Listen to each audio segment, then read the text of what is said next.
Primeiro livro dos Reis, capítulo 3, verso de número 19. Amém? Nos diz assim a palavra do Senhor. E de noite morreu o filho desta mulher, porquanto se deitara sobre ele. Amém? Olhe bem, vamos começar aqui e vamos observar algumas coisas no que diz respeito à liderança. Nós estamos diante da história de duas mulheres que levam uma causa para Salomão, e uma causa dificílima. E se nós observarmos essas mulheres, elas têm duas coisas, né? Ou melhor, elas têm muitas coisas em comum. As duas mulheres eram prostitutas, as duas mulheres moravam juntas no local, não receberam visita de ninguém. As duas mulheres engravidaram praticamente ao mesmo tempo, pôs uma diferença, talvez até engravidaram no mesmo dia, porque uma diferença de 3 dias para o parto não é uma diferença tão grande assim. Essas duas mulheres tiveram meninos, e essas duas mulheres tiveram a oportunidade de criar seus filhos. As oportunidades foram iguais para essas duas mulheres, mas nós vamos ver uma diferença muito grande aqui entre uma mulher e outra. Eu quero colocar esses dois meninos que nasceram, eu quero colocar essa oportunidade que as duas mulheres tiveram como nosso ministério, como a possibilidade que nós temos, né, ao ganhar do Senhor, o privilégio de termos um ministério para levar à frente, algo para fazermos crescer, algo para amamentar, algo para cuidar, para limpar, algo que nós queremos ver o sucesso, que nós queremos que aquele filho, que aquele ministério cresça, prospere, na verdade, que aquele ministério honre o seu nome também, porque você vai honrá-lo, você vai investir nele. Mas nem todos os líderes são assim, porque hoje eu também quero falar de líderes que deitam sobre o seu ministério, ou que deitam sobre sua família. Pessoas que têm a oportunidade, como essas duas mulheres tiveram. Mas hoje eu vejo pessoas que se deitam sobre o seu ministério. Quando não mata, sufoca, coitadinho, que ele não cresce de jeito nenhum. E aí fica, e pior, que eu vou mostrar para você hoje, o ministério falido, ele acaba prestando atenção no ministério próspero. As duas mulheres têm condições iguais. Elas estão ali, engravidaram, tem tudo, né? Então você pode olhar, mas são prostitutas, é verdade, mas eu não quero aplicar isso aqui nesta manhã. O que eu quero mostrar são as oportunidades, porque oportunidade todo mundo tem. Todo mundo tem as oportunidades. Para uns elas são mais fáceis, para outros são um pouco mais difíceis. Mas todos nós temos a oportunidade. Você nasceu com inteligência, você nasceu perfeito, glória a Deus por isso. Você tem a oportunidade de ir à frente, de prosperar, mas o que você vai fazer com aquilo que Deus te deu? E a primeira coisa, como nós lemos aqui, nossa situação tem que começar dentro da nossa própria casa. Como é que anda a família dos pastores? Eu tenho ministrado bastante para pastores. Esse dia foi ministrar num evento grande da Igreja de Deus, só para pastores e esposas. E às vezes nós vamos conversar, a igreja tem tomado o primeiro lugar na vida de muitos homens de Deus. O crescimento da igreja, a igreja hoje ela exige de você, ela exige tempo. Tem pastor que o telefone não para de tocar, é o tempo inteiro. O filho está com dor de barriga, quem é que cuida? Não é nem o médico, é você. As coisas hoje têm tomado uma dimensão que exige mais. E aí nós estamos lidando com um problema sério. Os lares às vezes estão ficando em falta. E o pastor precisa aprender a equacionar isso. Precisa aprender a separar casa de igreja. Porque é seu ministério, mas ele depende da sua família. Pelo menos a Bíblia diz aqui que aquele que não governa bem, você pode governar bem sua empresa. Para você governar bem sua empresa, não tem problema, você pode governar sua empresa e não está bem em casa. Mas a igreja não é simples assim. A igreja é o corpo do Senhor. Então nós precisamos, eu sei que é difícil, eu ministro direto para a família, estou até cansado de ministrar para a família, falei até com Deus, Senhor, me dá uma folguinha aí. Porque eu ministro direto, eu preparo palavra para a família, palavra, todo mundo quer ouvir eu falar, eu já não aguento mais, não tenho nem mais o que falar. Eu tenho orado, Senhor, me dá umas coisas novas, porque eu não estou. Porque eu sei do desafio, querido, que é viver. Principalmente para você, que é pastor. Porque para nós que somos líderes, parece que o casamento da gente é uma coisa difícil. A mulher da gente parece que veio com todos os acessórios, veio completinha de fábrica. A mulher parece que tem tudo, a mulher tem dor de cabeça, a mulher tem TPM, a mulher tem isso, a mulher é temperamental, a mulher do outro é tão boa, eu na verdade não tem nada, mas ele também não é pastor.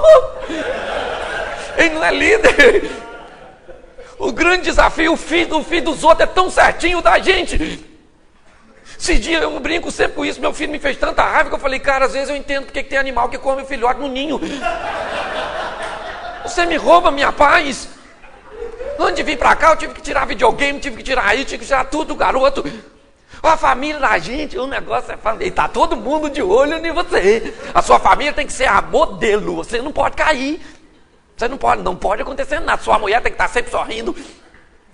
Você não tem conta para pagar, você não tem nada. Você tem que chegar na igreja, ô minha irmã, vai Senhor, tá com dor no rim, mas tem que rir. Porque o povo não aceita, olha o pastor hoje está mal-humorado. Hoje eu vejo os desafios, então o casamento, nossa casa, tem que estar bem. E para isso, nós vamos ter que aprender, querido. Aprender a administrar essas questões. Aprender a ter um bom diálogo, o marido e a mulher, aprender a começar do zero. Às vezes eu vou em casas que eu digo para os maridos, vamos zerar tudo, vamos zerar hoje, então vamos zerar. Zera o cronômetro, vamos lá mulher, joga tudo em cima dele agora. Fala tudo para ele me fez isso, ele fez aquilo, ele não fez aquilo, ele fez isso, ele fez aquilo, ele me envergonhou, no dia do meu aniversário ele esqueceu, isso, zera, joga tudo em cima dele. Depois eu falo pro cara, zera agora você. Ai, aquele dia ela estava ela estava com dor de cabeça, aquele dia ela estava assim, aquele dia eu precisava dela, ela não foi, e aquela coisa toda, zerou, então vamos começar do zero, vamos começar tudo de novo. Nós como líder precisamos. Gente, eu ministro para a família, mas tem hora que dá vontade de matar a minha mulher, eu tenho essa vontade. Será que é só eu estou falando para líder, você me entende? Que pior, líder, ele não tem nem com quem se abrir. Como é que você vai falar para um membro seu, cara? Ontem eu quis matar a minha mulher. Às vezes o cara tem um problemão e não tem nem para quem contar. Como é que ele vai falar para o membro dele? Cara, eu não aguento, tem 2 meses que eu não chego junto na mulher, que a mulher não quer nada comigo. Você tem coragem de falar isso para um membro seu? Não tem. Você tem coragem de falar para uma irmã na igreja, pô, meu marido tá ruim demais. Tá fraquinho, o negócio dele não... Dá vontade de ir, Ezequiel, no Vale dos Ossos Secos, e orar por ele. Ossos secos, ouvir a palavra do Senhor. Não dá, irmã? Para ver se o Espírito entra e o exército se levanta, não é verdade? Pastor, às vezes não tem com quem se abrir. O camarada está naquela pressão, naquela tensão, e tem que ver isso, tem que pagar, aquela coisa toda. Tudo isso é o dinamismo da vida pastoral hoje. O camarada tem que ser feliz, tem que ser bonito, tem que andar com terno diferente, tem que ter sempre uma palavra boa. Ninguém quer saber de onde vem. Quantos problemas você teve naquele dia? O pessoal quer sentar cansado do trabalho, quer que você pregue aquela palavra do céu. Ainda que você tenha passado um dia infernal. Você está doido para chegar na igreja e falar para alguém, prega aí hoje, meu filho. Que eu não tenho nem prego para hoje, não. E esse é o dinamismo hoje, né? E isso tem trazido um problema familiar. E eu quero dizer uma coisa para você. Nossa vida familiar é igual carnê do baú, tem que estar rigorosamente em dia. Sob todos os aspectos. Ou não é? Nós precisamos aprender a equacionar os nossos problemas. Aprender a resolver as situações. Como vai ser? Eu não sei. Pergunte a Deus, eu já tenho meus problemas. Como é que eu vou ajudar você a resolver os seus? Você fala com Deus, tem hora que eu falo, Senhor, essa mulher não é. Foi o Senhor mesmo que me deu. Esses filhos foi meu. Minha mulher gerou um alien. Isso é um monstro que veio do ventre da minha esposa. Os agregados que vêm no pacote, eu prego sempre sobre eles. Não é? Ainda vem uma sogra, e hoje sogra vive mais, porque a perspectiva do brasileiro está aumentando. Hoje uma sogra pode chegar até os 100, não é verdade? Aí você tem filho, agora em mesmo tem um montão de meu Deus, de genro, só a graça, isso é vida. E pastor parece que gosta de filho. Tem uns que tem uma penca, hoje já está diminuindo, não? É aquele montão de gente, aquela família, quanto maior a família, maior a problemática. É assim que funciona. Então hoje o que eu tenho visto? Toda essa dinâmica tem feito a família, né, pastoral, que é tão exigida, sofrer com as pressões. Eu vejo pastores pressionados, coagidos muitas vezes, por situações difíceis de se administrar. Por isso é que eu quero compartilhar essa palavra com você, desses dois tipos de líderes que o Senhor, né, colocou no meu coração nesse texto. Porque nós vemos aqui uma mulher, ela não queria matar seu filho. É óbvio que ela não queria. Isso aí é inegável. Que aquela prostituta queria ter deitado sobre seu filho e tê-lo matado, isso aí é lógico, que ela matou o filho sem querer. Ela matou o filho, né, por desleixo. Ela não notou a criança dormindo do lado dela e ela acabou sufocando, mas ela matou o filho. Por querer ou não, ela mesma tirou a vida do seu filho. Hoje eu tenho observado e visto pastores deitando sobre o seu ministério, pastores sufocando o seu ministério. E eles mesmos não são os outros, não, com uma mesmice. Hoje eu fico observando com ciúmes. Hoje eu vejo, às vezes o camarada é um pastorzão, pastor. A primeira coisa que eu quero falar para você, pastor não é pregador, nem sempre. Tem cara que é pastorzão e não prega nada. Nada. Tem cara que você sentar para ouvir o cara pregar, você fica com raiva, Senhor. Puxa vida, Senhor, pelo amor de Deus. Mas o cara é um pastorzão, mas ele não bota o outro cara para pregar, porque o cara prega mais que ele. E se o cara pregar mais que ele, a igreja pode gostar mais do cara do que dele. Aí ele fica aí, miserável. Ninguém mandou você ser bom, você ser melhor que eu. Hoje e o ministério tinha tudo para prosperar, tinha tudo para ir adiante, mas ele deitou ele. Por que não cresce? Por que não vai? Porque as pessoas mesmo hoje estão sufocando. E às vezes estão fazendo sem má intenção. Não estou falando que estão intencionados, não. Tem gente que é ruim mesmo. E eu conheço o cara. E ele fala comigo, não bota para pregar não, Cláudio.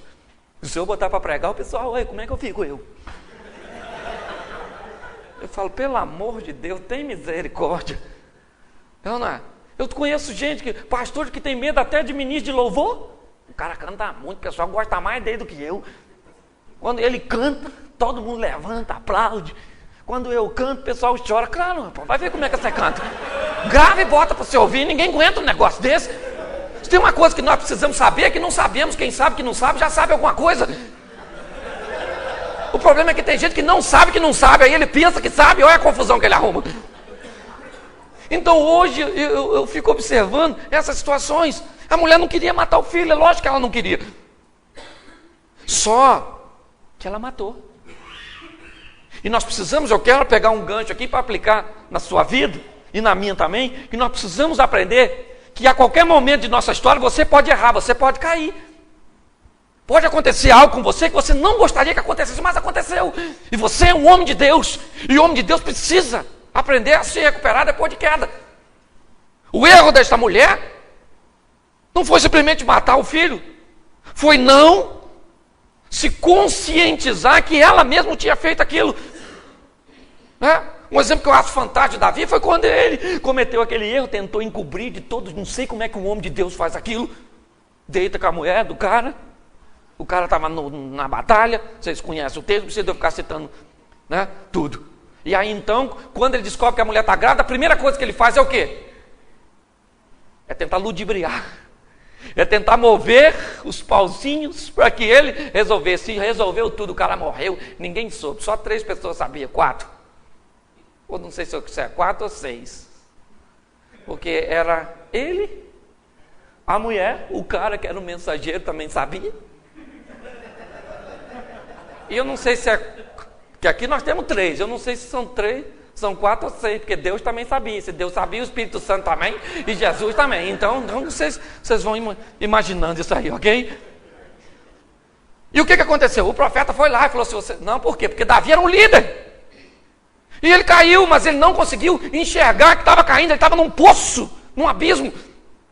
E aí mandou o profeta Natan, e foi Natan, não foi Nagol, não foi Navarca, não foi Deus, foi Natan e falou para Natan, Natan, dá um pulinho lá e fala com Davi, porque ele está pensando que enrola os outros, vai me enrolar também. É ou não é? Tá pensando que vai me enrolar também? Vai lá, fala para ele que eu vi o que ele está fazendo. E agora ele está lascado. Quando Natan fala, o que Davi fez? Sabe o que ele falou? Não arrumou desculpa. Ele disse o quê? Senhor, eu pequei. Ele confessou, ele admitiu. Até então ele não tinha conseguido enxergar seu erro. Essa mulher está nessa situação. Ela não consegue enxergar. Ela acabou matando. Hoje tem gente matando sua igreja, matando sua família, matando seus filhos. Eu, por exemplo, quase matei minha mulher com ciúme. Gente, eu sou ciumento demais. Eu tenho ciúme até na minha sombra. Não sei de onde veio tanto ciúme, meu Deus do céu. E eu ia no lugar, se eu achasse um homem mais bonito que eu, o que não era muito difícil, eu queria ir embora. Eu falava assim, eu estou com dor de cabeça. Ela falava, então vai você que eu vou depois. Eu falei, não, posso precisar dos seus cuidados. Não, minha mulher não estava aguentando mais, eu estava sufocando. E depois eu disse, sabe o que era mais difícil do ciumento? É descobrir que não é que ele não confia na outra pessoa, ele não confia nele mesmo. Eu descobri que eu era um bosta.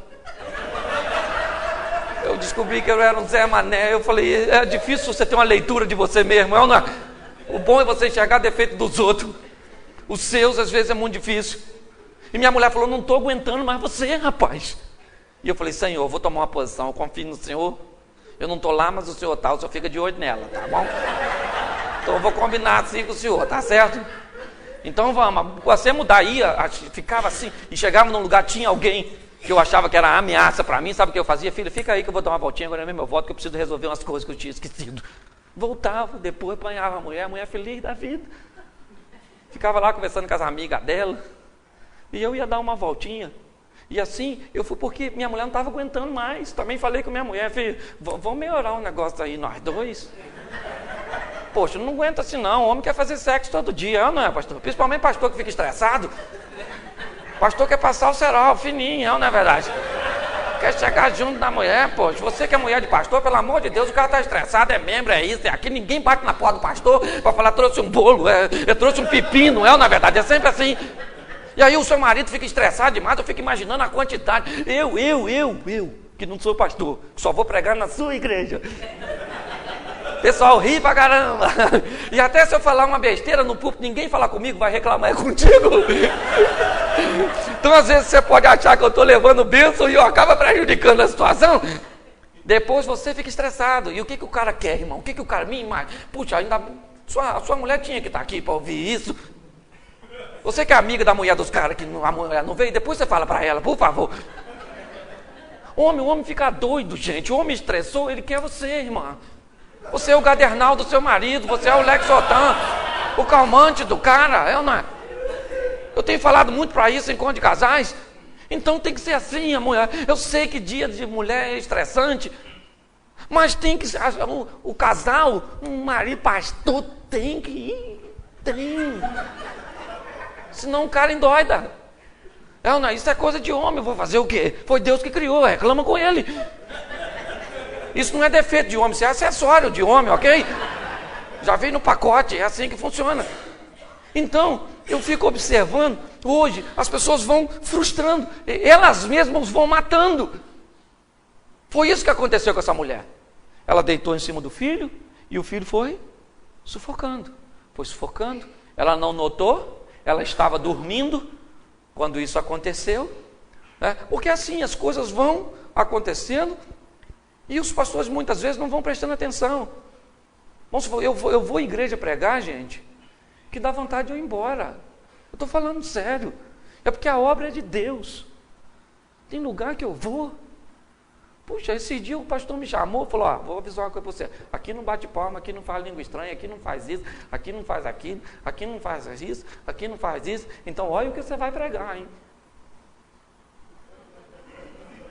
Aí eu falei assim, olha o que eu vou pregar. Eu falei, Senhor, eu não vou pregar não. O cara não pode fazer nada, então por que ele não prega? Na verdade, sabe, tinha umas 20 pessoas na igreja do cara. Eu era 21. Ainda bem que eu estava só de passagem, porque eu não ia ficar num ambiente daquele. Ninguém aguenta aquilo não, pelo amor de Deus. Então, o que você precisa entender é que você tem um ministério na mão. E esse ministério precisa crescer. E é lógico que ele não vai crescer a todo custo. Não estou falando para você fazer qualquer coisa, virar cambalhota lá na frente para crescer, não. Porque o evangelho do Senhor é inegociável. Estou falando para você negociar a palavra da verdade, não. A verdade é uma só, amém? Mas a maneira de apresentar um negócio, você tem que melhorar. Uma igreja moderna que você tem na mão. Se administra a garotada que é o pancadão. A bateria do ano. Você tem a velharia. Os homens que o ouvido dói da bateria, pelo amor de Deus, bate aí. Ô pastor, por que a gente não canta aquele hino? Me converti naquele hino. O cara tem 50 anos de evangelho. O hino é depois da guerra, é uma verdade. Ele quer que a igreja toque aquilo e você tem que administrar isso tudo. Você tem que dar de comer para esse povo todo. Você tem que fazer isso crescer. Deus entregou nas suas mãos. Seria tão bom se Deus entregasse para você uma igreja certinha, todo mundo casadinho direitinho, os filhos tudo direitinho, horário do culto, todo mundo senta ordeiramente. Seria maravilhoso. Mas não é assim. Você recebe na sua igreja o cara que casou, separou, tem 2 filhos. A mulher que casou, separou, tem 3. Casou com o cara que separou e agora os 2 tem mais 2. Aí o cara chega na igreja, é o meu, os seus e os nossos, na verdade. E Deus diz, toma! É isso. Tudo isso. E você tem que fazer isso, você tem que amamentar isso, cara. Você tem que fazer esse negócio crescer, você tem que limpar. Não é? Porque criança, ministério, ele exige do ministro, cuidados. Não é? Quando você vê um ministério crescendo de uma forma firme, forte, consistente, vai conversar com o pastor para você ver como é que é desafiador, como é que é trabalhoso. Você pensa que o negócio cresce da noite para o dia? Não cresce não. O negócio vai devagar, vai moderadamente. Primeiro ele vai fazendo nas calças. O ministério faz, a sujeira. Depois ele vai aprendendo a controlar. E vai crescendo. Então o ministério precisa de cuidados. Ele precisa de carinho. Ele precisa de respeito. É como uma família, na realidade. Às vezes nós temos dificuldade para entender isso e para administrar essa situação toda. A mulher deitou e ela matou o filho. E ela só acordou depois que o filho já estava morto. Agora o que ela vai fazer? Ela precisa fazer alguma coisa. Ela precisa tomar uma providência. Pois foi ela mesma que matou seu filho. O que ela vai fazer? Ela tinha que enterrar seu filho, aprender com uma lição, né? Ter outro filho, cuidar do filho, mas não. Ela vai vagarosamente na cama da outra mulher, observa o filho vivo da mulher, pega o filho da mulher e põe o dela morto. Ela não queria o filho da mulher, porque ela não sabia cuidar de filho. Ela ia acabar matando a outra criança também. Ela não queria. E eu vou mostrar para você mais à frente, você que já conhece a história, sabe que ela não queria o filho. Se ela quisesse, ela não mandava matar o garoto. Quando Salomão dá a ideia de partir o garoto no meio. O que nos indica que ela não queria a criança. O que ela queria é que a outra também não tivesse, já que ela não tinha.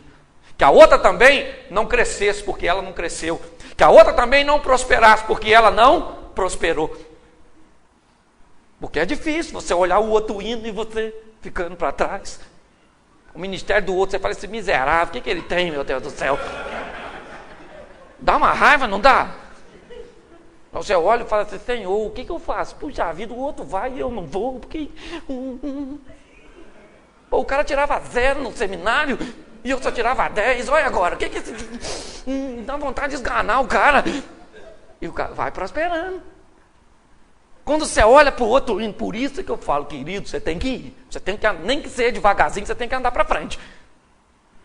Porque é terrível você olhar os outros irem. Não sei só eu, de repente sou só eu que sou assim. Né? Os outros vão, eu, graças a Deus, estou andando para frente. Estou andando devagar, mas estou. E estou indo. Mas, quando você olha o outro indo, a mulher olhou o filho da outra vivinho e o dela morto, ela pensou, eu vou trocar. Eu vou botar o meu morto no lugar dela do dela e vou pegar o dela. E ela fez. E de manhã, quando a mulher acordou, que foi amamentar o filho, descobriu que o filho estava morto. E ela olhou, não era o dela. Não tinha testemunha, não tinha ninguém. Ela leva o caso para Salomão.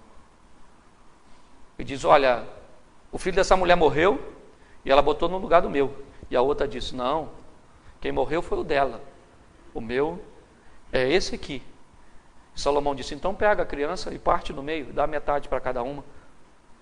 Aí imediatamente a mãe do garoto disse, não mata esse menino, não mata. Entrega este garoto nas mãos dela. E a outra disse, não, corta o menino no meio. Nem eu, nem ela. Olhe bem o que essa mulher disse. Eu não vou ficar, ela também. Ali ela acabou se denunciando. Quando ela disse, nem eu, nem ela, o que ela está dizendo? Quem morreu foi o, mas eu não quero que a outra também permaneça.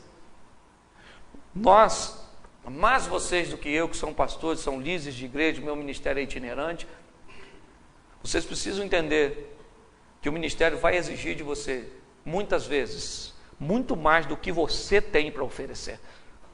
Você vai enfrentar situações que vai requerer de você muito mais habilidade do que você tem. A diferença é que você serve um Deus poderoso, e esse Deus pode dar habilidades a você para superar as adversidades. Habilidades que você não tem, mas que Deus pode oferecer e pode te conceder. Deus pode dar situações, muitas vezes, que você acha, eu não tenho como resolver, mas Ele te dá sabedoria para você resolver aquilo. Deus te dá condições de amamentar o seu ministério, de ver seu ministério crescer, de olhar para seu ministério, olhar para sua casa, olhar para sua família e dizer, olha, nós estamos indo. Quantos anos eu tenho de ministério? Olha como é que o meu ministério tem sido próspero, olha como Deus tem sido bondoso para comigo. Mas isso é algo que não é fácil e que precisa ser administrado no dia a dia de cada um dos líderes, principalmente na mente de cada um de vocês. Esta mulher que cuidou do filho vai ter seu filho em suas mãos. Salomão disse, pega e dá para ela. Essa outra não tem como cuidar. Ela não é a mãe verdadeira. O filho dela, ela matou. Hoje, quem não cresce, fica olhando. Eu vejo muitas vezes o pastor dizer, o ministério daquele ali cresce, a igreja dele é porta larga. Não é não, rapaz. É que você tem que saber primeiro quem você tem nas mãos. E para cuidar do seu povo. Às vezes a igreja do outro é 200 metros da sua, mas o povo é diferente, a estratégia é diferente. Você precisa aprender a conhecer seu rebanho, a saber as ovelhas que você tem, que muitas vezes vai ser ovelha que você dá vontade de levantar na madrugada e orar a Deus para levar para o céu aquelas ovelhas. Fala, Senhor, igual Moisés falou, esse povo, o próprio Deus falou com Moisés, que povo é esse, hein? E daí Moisés deve ter falado, foi o Senhor que me deu. Mandou eu tirar isso, não é à toa que estava cativo. O Senhor mandou eu libertar, agora olha que pepino que eu estou na mão aqui nesse deserto. O povo não podia enfrentar uma dificuldade, até Deus se aborreceu, falou, Moisés, vão matar eles, vão. Moisés, que já tinha laço afetivo, falou, deixa esse povo assim mesmo, é ruim, mas vamos. Aí Deus falou, então manda para lá, deixa que eu mato uns e acaba resolvendo essa situação. Só para ela, até Deus às vezes dá vontade de matar uns, imagine você, que aquela zíngua que Deus colocou na sua mão para você. Então, eu fico observando, e você tem que alimentar tudo isso, você tem que fazer esse negócio crescer. Como você vai fazer? Eu não sei, se eu soubesse eu falava. Se eu tiver, e também não ia falar de graça não, que eu ia pedir um dinheiro. Não, mas quem pode fazer? Você está numa igrejinha, lá no céu, não tem um rapaz que estava numa igreja, botaram o cara numa igreja, num lugar ruim, aquele lugar que ninguém vai. Mandaram o cara para lá. O terreno lá custava R$1.000. Um terreno para custar R$1.000, ele tem que fazer parede e meia com o inferno, não é verdade? Pois bem, mandaram o cara para lá. Meu irmão, o cara chegou lá, ele e a família dele. Só. E rebentava a boca do balão, o cara com violãozinho, cantava aquela musiquinha, e o pessoal começou a chegar, e o cara pregava, parecia que tinha 1000, só tinha 3, 4.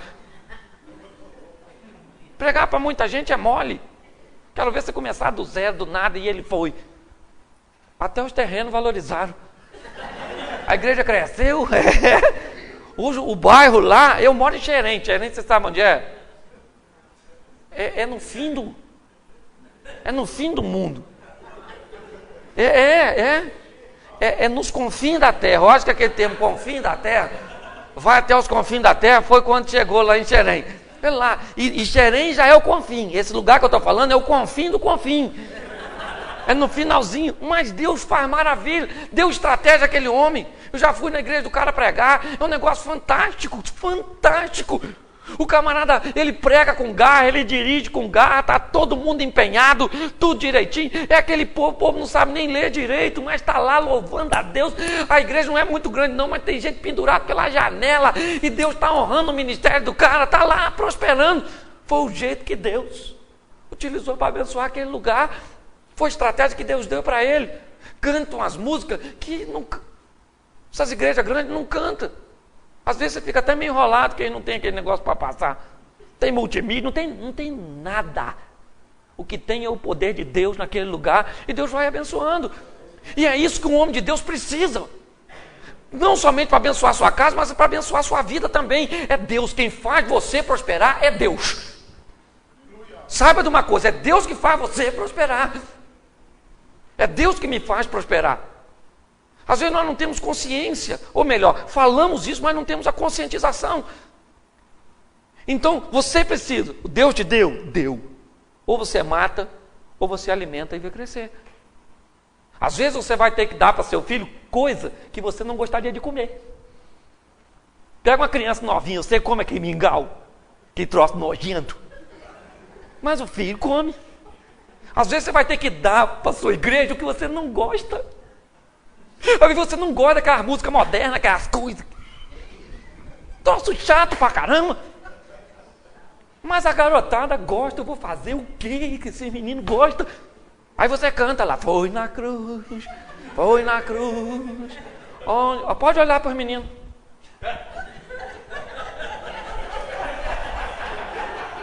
E os coroas estão lá, foi na cruz, onde um dia eu vi.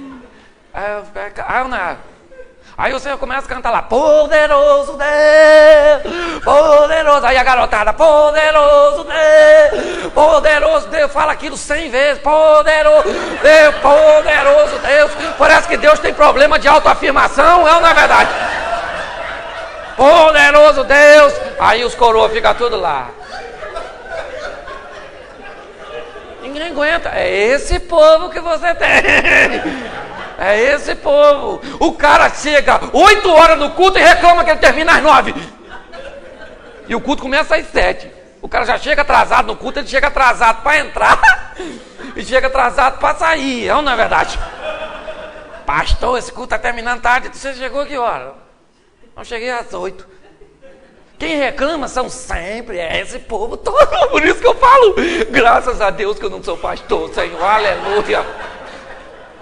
Às vezes eu olho para a minha vida e falo assim, porque eu não tenho, eu vejo esse cara saindo do seminário, pensa, vou para uma igreja boa. O que é igreja boa? Igreja boa é aquela que está cheia de pecador, cheio de preguiçoso, mentiroso, fornicador. Isso é que é igreja boa. Porque é ali que o poder de Deus vai se manifestar para mudar essas línguas, tudo, não é verdade? Então cuidado quando você está orando. Senhor, me dá uma igreja ruim. Dá uma igreja ruim. A igreja ruim é de todo mundo certinho, não, na verdade, todo mundo. Então, é isso que vocês têm. É esse o grande desafio, né? Então, muitas vezes, só que eu conheço pastores, né? Não vou falar nome e não vou falar denominação, mas que o cara diz mesmo, quem manda aqui sou eu. Aqui tem que dançar a música que eu cantar. Aqui vem com essas ideias não, essas modernidades, essas coisas, não pode. Você tem que ouvir, observar, analisar, julgar, tem que ver tudo. Então, é esse o povo, amém? Agora eu quero te mostrar um outro texto aqui rapidinho, de Mateus 14, 22. Isso é uma mensagem que eu gosto muito e eu quis adaptar para falar com vocês.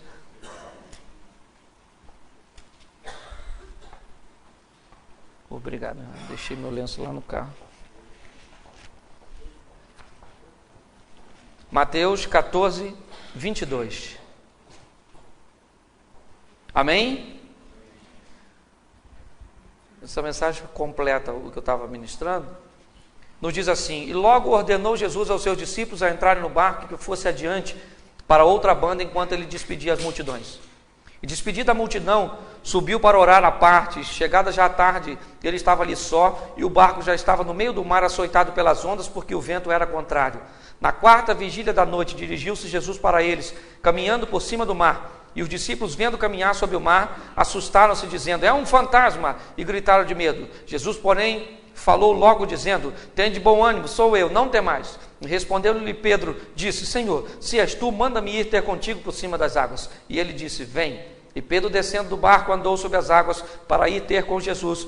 Mas sentindo o forte vento, teve medo, e começando a ir para o fundo, clamou, dizendo: Senhor, salva-me. E logo Jesus, estendendo a mão, segurou e disse: homem de pequena fé, por que duvidaste? E quando subiram para o barco, acalmou o vento. Então aproximaram-se o que estava do barco e adoraram, dizendo: és verdadeiramente o Filho de...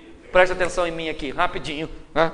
Eu vou pegar mais alguns minutinhos para falar desse texto, porque agora eu quero falar para você sobre o desafio de fazer coisas diferentes. Ser desafiado a sair da mesmice, ser desafiado a arriscar, e muitas vezes fazer coisa que não vai dar certo. E se não der certo, o que você faz? Não faz mais. Ué, não é verdade? Você não é burro, não deu certo? Deu certo. Então você não faz mais, deu certo, você manda bala e continua fazendo. A primeira coisa que nós vamos ver é que o texto diz que logo Jesus ordenou seus discípulos a entrar no barco, mandou, determinou. Por que Jesus mandou, determinou e obrigou? Porque os discípulos não estavam afim de ir, senão não precisava mandar, obrigar, determinar. Você só obriga, determina e manda quando alguém não está afim de ir. Mas por que Jesus obrigou? Ele tinha o direito de obrigar? Tinha, por quê? Ele está falando com quem? Com seus? E discípulo precisa estar pronto para fazer a vontade do seu e não da sua. Então tem hora que você vai ter que fazer o que você não quer fazer. Esse dia eu fui pregar num culto, no lar, preguei, eu gosto muito de pregar. No final a irmã falou assim: boa palavra, irmão, eu não tenho nada para comer. Eu pensei: mas eu não tenho nada a ver com isso. Eu fui chamado para pregar. E o Senhor então tocou no meu coração e falou assim: agora você vai ofertar. Eu falei: mas eu não estou afim. Eu só tinha 50 reais, poxa. Era uma onça. Onça está em extinção. Cara, era só, o meu dinheiro era só aquele cinquentinha. E o Senhor falou: agora você vai ofertar. Eu falei: puxa vida, hein? É? Despedi da onça. Falei: vai embora, minha filha. Vai fazer o quê? Vontade de dar, eu não estava. Se eu falar que estava, eu estou mentindo. Se eu falar que eu estava, eu estou mentindo. Mas eu não estava. Mas eu falei: vai, onça, vai embora, minha filha. Que discípulo ele precisa estar preparado para fazer o que ele não quer. Muitas vezes eu pego meu dízimo do final do mês e vou entregar. Eu não estou afim, não. Não, estou falando sério. Estou falando para líder, eu posso falar. Não estou afim de entregar meu dízimo. Eu olho aquele montante, e o Senhor tem abençoado muito, graças a Deus. Eu falo: puxa vida, podia comprar umas coisas com esse dinheiro, mas eu vou lá contra a minha vontade. Porque a oferta que tem que ser com alegria, dízimo pode ser chorando. Pode ser não, tem que ser também. Oferta que a Bíblia não diz para você dar dízimo sorrindo, diz: Deus ama o que dá, e aliás, o texto sempre está se referindo a oferta. Porque oferta, você oferta 5 reais, agora que é dinheirão, às vezes eu vou chorando. Vai embora. Porque discípulo não faz. E hoje, inclusive, tem líderes que não prosperam porque não são fiel. Hipocrisia. O cara manda os outros fazer, mas ele não faz. Com o texto de Malaquias que a gente gosta de pregar para o povo, o Malaquias não está falando para o povo, não. Malaquias está falando só para os cabeção, só para a liderança. Vocês estão roubando. Aí hoje a gente fala para o povo, vocês estão roubando. Então tem cara pregando para os outros, ser fiel, mas ele não é fiel, não. Aí o cara está numa pindaíba. Porque, olha, eu vou falar, eu expliquei até isso quando eu preguei. Ó, prosperidade segue 3 princípios, queridão. Primeiro, trabalho. A Bíblia diz que quem não trabalha, não. Segundo, boa administração. Quer ter dinheiro, administre bem. Dinheiro é igual a mulher. Administrou bem, rende. Administrou mal, dá prejuízo. É assim que funciona. É igual a mulher, sim, ok? Uma mulher bem administrada, a Bíblia diz que se um cego guiar o outro, os 2 caem no buraco. Como é que a mulher vai ser guiada por um homem cego? Então não tem jeito, é ou não é? Tem que aprender a administrar. Aí o cara administra mal, gasta o dinheiro todo, aí vem o devorador. Que devorador, meu irmão? Eu conheço gente que o devorador não se aproximaria dele com medo do cara gastar o dinheiro do devorador. Aí não, tem gente que se o devorador fosse lá, ele gastava as economias do devorador, estou falando sério. Tem gente que administra tão mal, são pastores. Eu estou falando, hoje eu não estou falando, eu estou falando de homem de Deus, cara endividado, nome no SPC, nome nisso, nome daquilo, deve na tendinha, deve não sei aonde, pelo amor de Deus, não pode. Administre bem seu dinheiro, rapaz. Esse dia eu fui na casa do irmão, preguei nisso, deixei até registrado lá, né, na Metodista Ueliana. Fui na casa de um cara que eu não aguentei, eu olhei a geladeira do cara, o cara era um obreiro do Senhor. Eu achei que a geladeira dele estava endemoniada, gente. Ela estava amarrada com elástica assim, ó. Falei, isso deve ser capeta nessa geladeira, esse negócio. Fiquei até meio desconfiado. Aí ele viu que eu estava olhando para a geladeira, sabe o que ele falou? Tem 25 anos.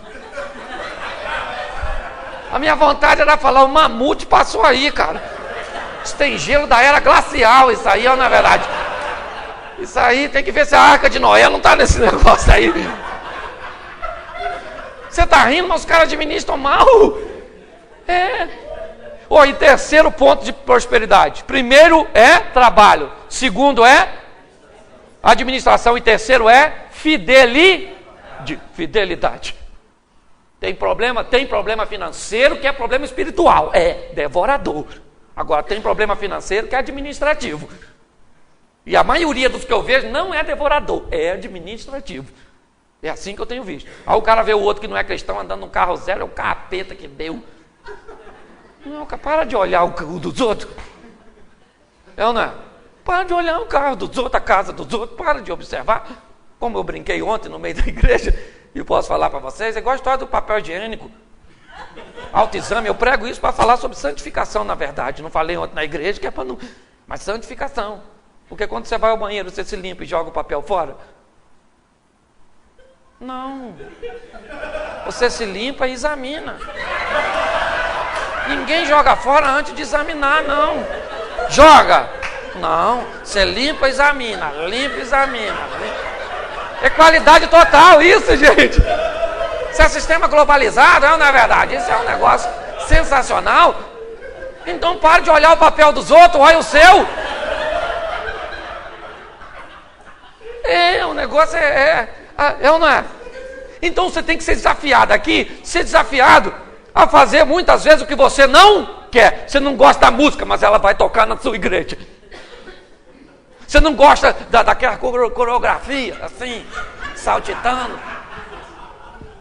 Mas tem que dançar, tem a garotada que dança. Você vai fazer o quê? Você fala, não sinto poder nenhum nessa dança. Eu também nunca senti a glória de Deus quando alguém levanta assim as pernas. Eu nunca senti. Que isso? Eu nunca senti. Mas é um negócio. Você gosta ou não, mas tem que estar lá na sua igreja. Vou fazer o quê? É ou não é? Eu não posso fazer nada. Então, hoje, nós precisamos aprender que discípulo tem que estar preparado para fazer o que não. Amém? E Jesus falou para o discípulo, todo mundo no barquinho, todo mundo no barquinho. Todo mundo no barquinho. Eles não deviam estar muito afim de entrar, por quê? Porque a última experiência no barco, eles quase morreram afogados. Quase, tiveram que acordar Jesus, fala com o vento aí, eu não. Agora pior, agora Jesus disse, vão vocês que eu vou depois. Da vez anterior Jesus disse, passemos, agora Jesus disse, entra no barco e vão vocês. Que eu vou depois. Como é que ele ia depois se tinha um barco só? Não tinha jet ski, não tinha uma lancha. Para pensar. É o desafio que às vezes Deus nos coloca. É ou não é? Mas eles eram discípulos, entraram no barquinho, já tinha 4 pescadores profissionais, não era à toa. Jesus mandou, eles disse, vão que eu vou depois. Não falou também que horas ia. Você tem que entender que Deus tem o tempo dele.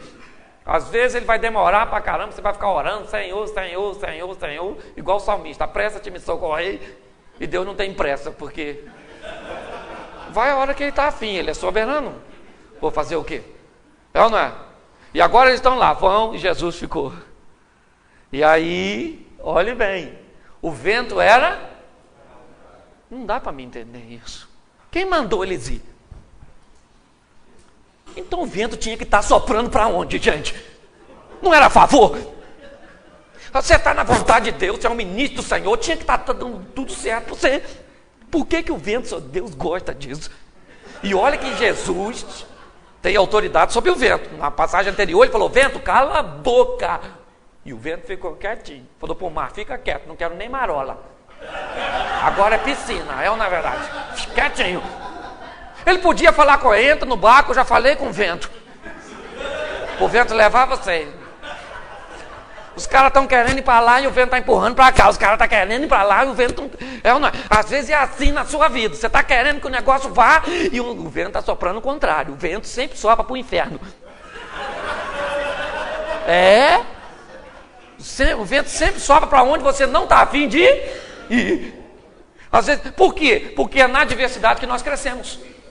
As grandes histórias do seu ministério são histórias de dificuldade, adversidade. É ou não é verdade? Quando a gente para contar suas vitórias, você vem contar, puxa, tive esse problema, aconteceu isso. Porque é na dificuldade que nós crescemos. E os discípulos estão lá, enfrentando a dificuldade, remando com velinha, não podia ter até que baixar a vela do barquinho, que se baixa, volta para onde? Não, baixou a vela e vamos no remo. E vamos derribando as ondas. É assim que nós vamos no nosso ministério. Assim, um pastor, eu lembro uma vez do pastor, que o irmão falou com ele assim, pastor, eu queria falar uma coisa com você. Vice-moderador da igreja. A partir de semana que vem, eu venho para a igreja de bermuda. E o pastor falou, mas por quê? Ele falou, porque as irmãs vêm com saia na canela. Vêm com saia no joelho. E se as irmãs podem usar saia no joelho, os homens também podem usar uma bermuda. Senão é 2 pesos, 2 medidas. E eu gosto muito de usar uma bermuda. Então eu estou avisando o senhor. Entendeu? É ou não é verdade? As irmãs não usam a saia aqui? Usam. Então a gente pode usar também. E o pastor falou, meu Deus do céu. O que eu faço? O pastor pensou, falou, Senhor, fala alguma coisa aí comigo. Como é que eu vou combater esse homem? E o pastor falou, quer saber de uma coisa, meu irmão? Aqui na igreja ninguém vai usar bermuda, não. No culto não vai usar coisa nenhuma, nem na canela, nem no joelho. Ele falou, por quê, pastor? Ele disse, porque eu detesto perna de homem. Eu tenho pavor. As irmãs ainda têm a perna meio acabadinha, bem acabadinha. Agora o homem com essas canelas tudo cheio de pereba, essas coisas terríveis. Não cuida direito. O senhor gosta de perna de homem? Fala sério, irmão. Ele falou, não senhor, não senhor. Então o que o senhor... Ele falou, vamos deixar esse negócio de bermuda para lá, entendeu? É na adversidade que nós crescemos. Não nas coisas difíceis, nos desafios. Então o vento sopra sempre para onde você não está a fim de ir. E presta atenção, Jesus disse, vão que eu já vou. Passou 6 horas da noite, 8 horas da noite, tudo escuro, o vento soprando no contrário. Ele ainda estava no meio do caminho. E o vento jogando, e eles remando para lá, e o vento. 3 horas da manhã, aproximadamente, na 4ª vigília, vem Jesus, falou que ia. Não falou a hora, só falou que ia. Okay? Vem ele andando em cima d'água. Só acredito porque é ele, gente. Não, estou falando sério. Pô, se fosse um mar tranquilo, até minha mente poderia imaginar. Um mar tranquilo e ele andando, já seria absurdo. A gente já tinha que jogar Newton no lixo.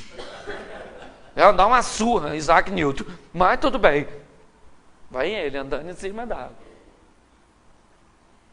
Só que não era em cima simplesmente da água, é em cima de onda. Aí eu não sei como é que ele estava andando em cima da onda. Por isso que eu quero chegar no céu, que tem muitas coisas que eu preciso esclarecer. Vai ele em cima da onda.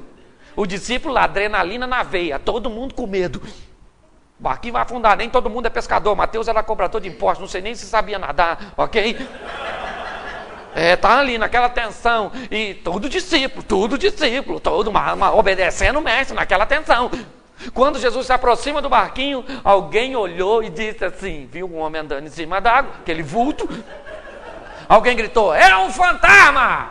Aí, querido, ninguém correu. Porque não tinha para onde correr. Se tem, não ficava um, cara. 3 horas da manhã, tudo escuro, tu com medo danado, alguém grita, é um fantasma! Você ia ficar? Fala sério. O texto diz que houve um alvoroço dentro do barco, todo mundo começou a gritar, e olha que não tinha mulher, hein? Era só homem, era só machão. Eram os discípulos que estavam lá. Aí Jesus gritou para acalmar, falou assim, calma gente, sou eu, Jesus. Aí Pedro, botou, sempre Pedro, botou assim e falou assim, é o senhor mesmo? E ao senhor, se é o senhor, manda eu ir aí. Pedro tá doido. Ele doidou. Ele nem viu, você já imaginou se fosse o capeta, falasse, vem. Pense onde Pedro ia parar. Ele nem sabia se era Jesus. Ele falou, se é o senhor mesmo, manda eu ir aí. Aí Jesus parou e falou, vem Pedro, vem. Tá a fim de vir, vem. Aí Pedro sai do barco. Se tinha uma coisa, alguém que sabia que afundava, era Pedro. Sai do barco. O lugar mais seguro a ficar naquela ocasião, onde era? Se você estivesse lá, você ficaria onde? Se eu estivesse lá, eu ia falar, Jesus, é o senhor mesmo? Dá um pulinho aqui, poxa. Falar que esse vento aqui, porque eu não. Mas Pedro não, Pedro falou assim, Senhor, se é o senhor mesmo, manda eu ir. Onde o senhor está? O mais confortável era ficar no barco. O mais confortável é fazer o que os outros 11 fizeram. A diferença, querido, é que Deus está procurando líderes que tenham coragem de sair do barco. Deus está procurando pessoas que tenham coragem de fazer o que ninguém está fazendo. É isso que Deus está querendo de mim, de você. Faça a coisa, e eu tenho feito. Vou falar para você, meu ministério tem prosperado. Tem lugar que eu vou pregar que os outros levantam e vão embora. Porque não gosta desse meu jeito simples de falar. E ainda bem que é só uns 2, 3%. Se fosse mais, eu ia rever meus valores. É lógico. Mas eu faço diferente, faço. E daí? Foi a maneira que Deus encontrou para me abençoar e para abençoar as pessoas através de mim. Eu contei para os irmãos aqui, esse dia, eu fui pregar numa igreja, olha como é que Deus faz. Falei, como é que eu cheguei aqui? Ela falou assim, a irmã estava varrendo o quintal, assim, à frente da casa. Quando foi jogar o lixo no ladrão, vi um DVD. Falou, vou ver isso aqui, está no lixo. Pegou o DVD, botou na sala dela, o marido estava assistindo, né? E ela até saiu, deixou o marido assistindo. Quando meu marido chamou a mulher, chamou os filhos, chamou todo mundo, estava lá. E aí Deus abençoou aquela família, fui até pregar na igreja deles lá. Olha como é que hoje, quando eu anuncio meu material, eu falo, compra até para jogar fora, compra, mas joga. Olha, Deus faz do jeito, mas faça algo de diferente. Pedro falou, deixa eu ir aí. Se você não gosta do que você está recebendo, mude o que você está fazendo. Faça algo de peça a Deus, Senhor, me dá uma estratégia. Pedro foi ousado. Ele disse, Senhor, eu quero sair do meu conforto. Eu quero sair da minha segurança. Eu quero desafio. Eu quero ir onde o Senhor está. Jesus falou, então vem. E ele saiu. Primeira pergunta que eu te faço. Quem foi atrás dele? Alguém foi atrás dele? Ninguém foi atrás dele. Porque às vezes Deus vai mandar você fazer. E não espere que os outros venham atrás de você. Deus vai ser contigo. Ele é suficiente para te dar vitória. Olhe. Pedro foi. Quando ele está quase chegando, ele olhou e falou assim, nossa, isso que eu estou fazendo é perigoso, hein? O cara está quase chegando. Ele estava a um passo de Jesus. Jesus só estendeu a mão e falou, ele olhou e falou assim, isso aqui tudo escuro, perigosíssimo isso, hein? Não sei que besteira que eu fiz de vir até aqui. Ele perdeu o foco. Você vai muito bem andando sobre as águas, vencendo as circunstâncias, quando você consegue olhar mais para o seu alvo do que para os seus obstáculos. Quem presta atenção em obstáculo é ofuscado pelo medo. Pedro, então, quando começa a afundar, que ele perdeu o foco, Jesus falou assim: homem de pouca fé. Pô, um cara que andou do barco até lá, não pode ser chamado de pouca fé, né? Mas Jesus quis dar uma espetada nele. Falou: homem de pouca fé, segura aqui. Não sei como é que Jesus segurou. Jesus poderia falar: você vai me negar, então vai morrer aqui agora. Vai morrer agora, né? Jesus segurou na mão dele, Pedro também não largou mais não. Voltou para o barco, agarradinho. Quando entrou no barco, o vento cessou. Olha bem, o vento cessou. Aí o pessoal que estava dentro do barco falou: verdadeiramente, o Senhor é filho de Deus. Mas Pedro deveria falar: mas vocês não foram lá fora. Falar que é filho de Deus aqui dentro é moleto, queria ver vocês ir lá, onde eu fui. Sabe qual é a diferença desse texto? Seria um culto de domingo da igreja primitiva, onde 11 homens poderiam se levantar e dizer na igreja: essa semana nós vimos um homem andando sobre as águas. Só que no culto de domingo da igreja primitiva, um homem poderia se levantar na igreja e dizer: o homem que eles viram andando fui eu. A diferença de Pedro para os 11 foi essa. Porque quem sai do barco conta a história a respeito de si mesmo. Quem fica no barco conta a história dos outros. Você tem que decidir se você quer contar o ministério do outro está prosperando, a igreja do outro está crescendo, Deus está operando na igreja do outro, Deus está fazendo na igreja do outro, ou você quer falar: Deus está operando na minha igreja, o meu ministério está crescendo. Na verdade, eu estou indo adiante, eu estou vencendo obstáculos, eu estou rompendo barreiras, Deus está derramando a glória dele no meio do meu rebanho. Quem você quer ser? Você quer contar a história a respeito de você mesmo? Saia do barco. Fale para Deus hoje: Senhor, eu vou sair do barco. Vou sair, eu vou fazer o que ninguém está fazendo. Mas não faz besteira não. Faz coisas certas. E você vai receber o que ninguém está recebendo, amém? Feche seus olhos agora. Pode fechar que ninguém vai pegar nada seu. Isso, feche. Já falei bastante, ainda vou falar à noite. Vamos orar ao Senhor. Senhor, muito obrigado pela oportunidade de estar aqui diante de homens, ó Deus, que o Senhor tem separado para esta grande obra.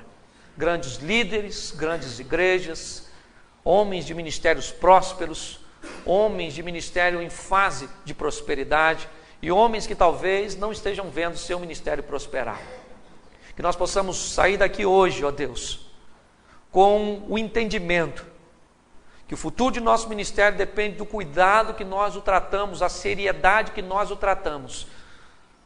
Senhor, em nome de Jesus, ensina-nos primeiro a administrar nossa casa, a não sermos hipócritas e a não pregarmos aquilo que não vivemos. Senhor, em nome de Jesus, ensina-nos, ó Deus, nos dá condições de fazermos o que ninguém faz, de termos coragem de largar o conforto da mesmice, temos coragem de muitas vezes fazer o que não queremos, mas é o que é necessário para que seja feito para o bem-estar de nosso rebanho. Que nós tenhamos a consciência de que a tua vontade está acima da nossa vontade, ó Deus.